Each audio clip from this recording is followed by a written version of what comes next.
Welcome to Games and Tokens. I'm the Token Gamer. This is the third video in a series where we discuss crypto gaming. The first video was based on gaming industry's past up to the point where crypto gaming launched with HunterCoin in 2014. As many games released, none were worth mentioning up until CryptoKitties, which had a large launch. In the second video, I spoke about the present and near future of crypto gaming, with new partnerships being announced and games like Hashcraft on the way. What's the difference between crypto gaming and modern gaming? Crypto, or blockchain gaming, is a game set on the blockchain with rewards or in-game features tokenized, whereas modern gaming has grown into a plethora of options that will be discussed.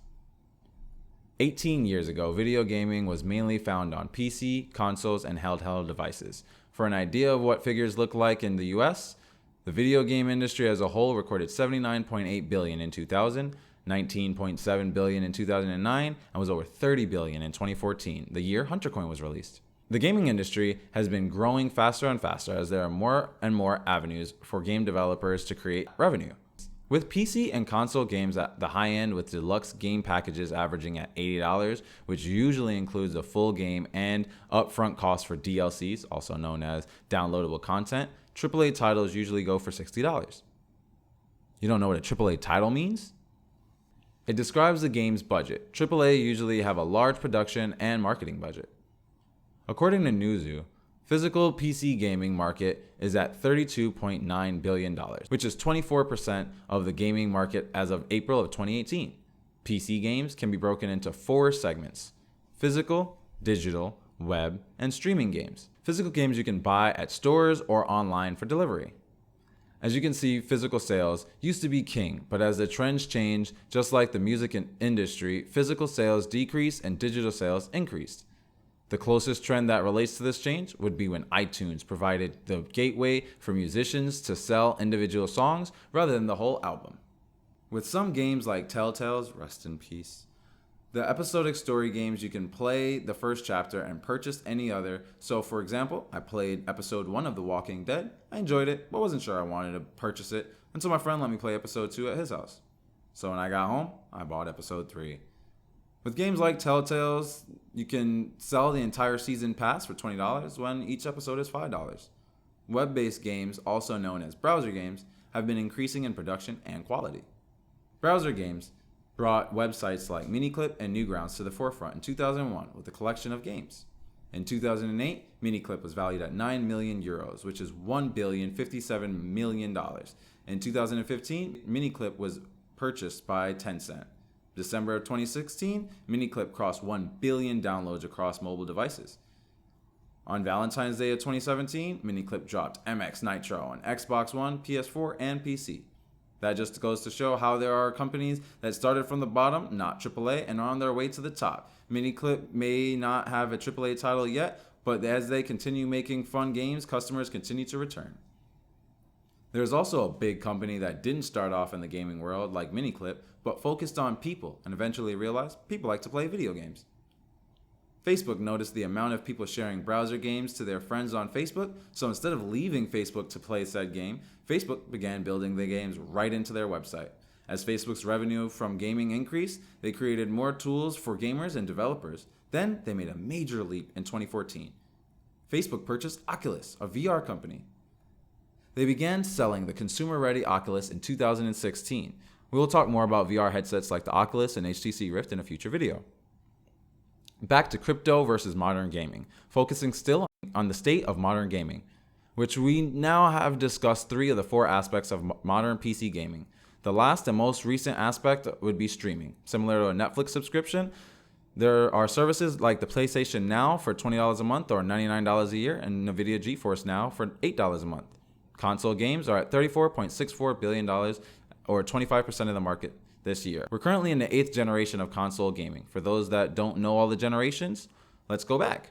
First gen console was the Magnavox Odyssey from 1972 to 1977. Second gen was the Atari 2600 from 76 to 83. Third gen was the Nintendo Entertainment System, aka NES, from 83 to 87. Fourth gen was the first to compete with the SNES versus Sega Genesis from 87 to 93. Fifth gen was Sony's PlayStation versus Nintendo N64 and Sega's Saturn from 93 to 98. The sixth gen was the Sega Dreamcast versus Sony's PlayStation 2, Nintendo's GameCube, and Microsoft's Xbox in 1998 to 2005. Seventh gen was PlayStation 3 versus Xbox 360 versus the Wii. The generation that we are in now, as I stated, is the 8th gen, which started in 2012 with the Wii U, then the PS4 and Xbox One in 2013. Nintendo had their redemption with the Nintendo Switch in 2017. The PlayStation Pro is the best to connect with the PSVR, but again, we'll discuss VR gaming in a future video. A derivative of the console market known as handheld gaming had several generations as well. Handheld gaming started in 1976 with Mattel's release of Auto Race. After that, the competition began with Milton Bradley releasing the Microvision in 1979. Mattel responded with their second console, the CDS, Children's Discovery System, in 1981. Entex Industries released the Select-A-Game and Adventure Vision. VTech released Gamergate 3D and Variety in 1983. Palmtex released a portable video game system in 1984. Bandai jumped in the market with the Digicassette. ColorVision by Romtech and Game Pocket Computer all released in 1984. VTech released the Pro Screen and end to the second generation. There are a few other no-named or not-so-big handheld consoles, but the biggest to end the era would be the Nintendo Game & Watch series from 1980 to 1991. Then there were no good competitors until Nintendo released the Game Boy in 1989, and later the same console in different colors.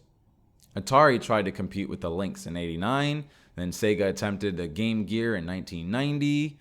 A few noteworthy competitors tried to get in the market and failed in my opinion, as I've never heard of them. There was a major failure that I wish Nintendo just kept working on known as a Virtual Boy. It was an attempt at VR and 3D gaming.